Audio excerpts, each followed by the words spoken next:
The year is 09 AD. For over a decade, the Roman Empire has been pushing north. They've subjugated Celtic tribes, pushed beyond the Danube, and even taken slaves in Germanic territory. But now they're about to face an army made up of the very people they've been subjugating.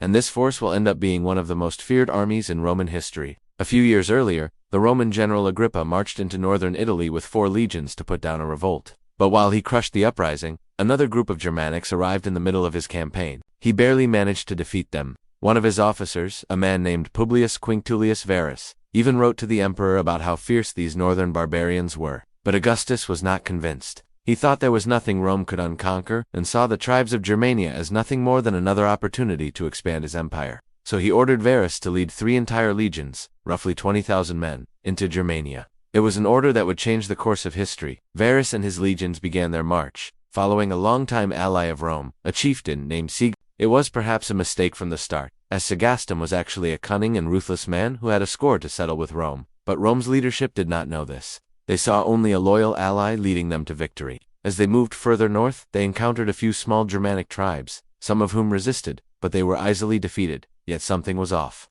The allies weren't really helping them. In fact, they were almost acting like a fourth enemy. Yet Varus and his men continued their push deeper into Germanic lands. It was here that things started to go wrong.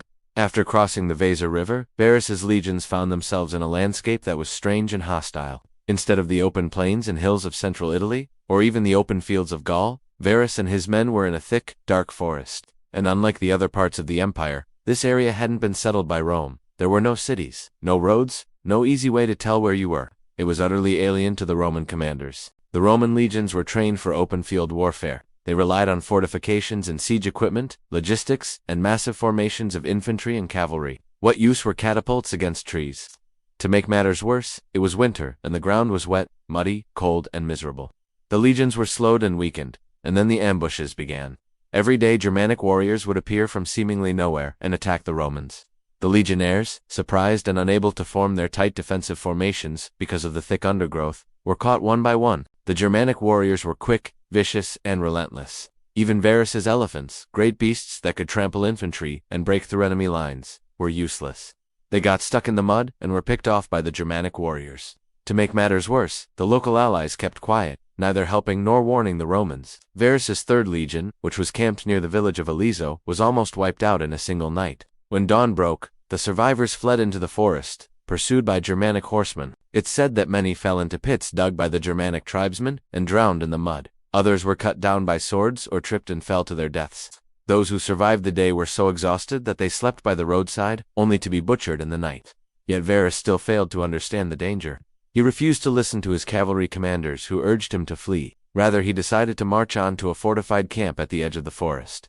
Which may sound like a good idea, except that the allies had already warned the local tribes about the impending arrival of the Romans. And when Varus reached the camp, he found it deserted. They had literally led him into an empty trap. There was nowhere left for Varus and his men to go.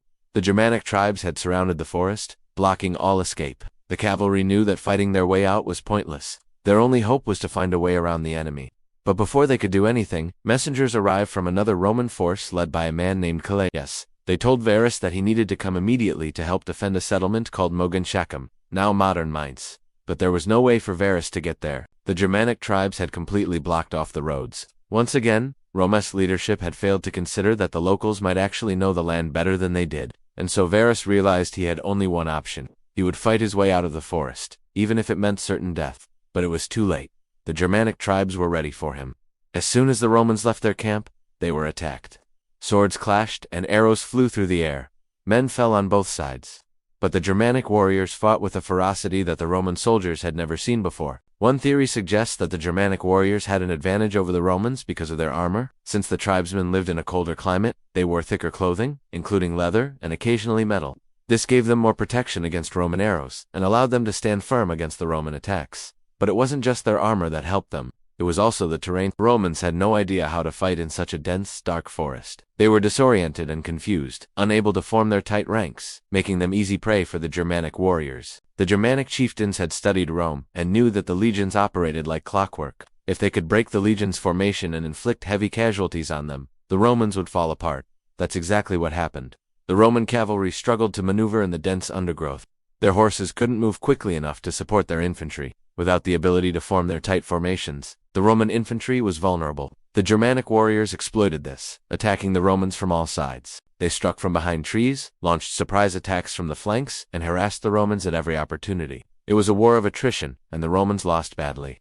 It wasn't just the unfamiliar environment that played against Rome, it was also the weaponry. The Germanic tribes used long swords and short stabbing swords, weapons that were ideal for close combat in a dense forest. The Romans, on the other hand, favored longer, thinner swords designed for thrusting and slashing in open fields. These weapons were less effective in the close quarters of the forest. The Germanic tribes also used bows and arrows, which were extremely effective against the Romans, but it wasn't just the battles that were disastrous for Rome. The entire campaign was a failure. Varus's army was poorly supplied, forcing his men to live off the land. Unfortunately, the local people weren't happy to feed an invading army, and food was often scarce.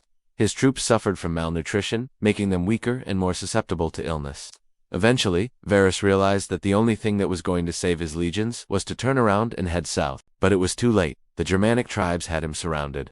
All he could do was watch helplessly as his men died in battle or starved to death.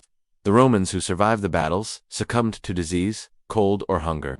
Those who survived it all simply walked away from the Roman army, choosing to live out the rest of their lives as barbarians rather than die as subjects of Rome. Only one Roman senator, a man named Lentulus, survived the ordeal. He escaped after bribing a slave who warned him of an impending massacre. Out of an entire force of 20,000 men, only 4,000 survived. Of those, only a fraction returned to Roman territory. When Augustus heard the news, he was devastated. He went mad with grief, wandering the halls of his palace, repeating the name of his defeated general, Quintius Varus, "Give me back my legions." He blamed himself for the loss and became obsessed with finding the hidden treasure that Varus had been carrying, believing that it would somehow bring him luck.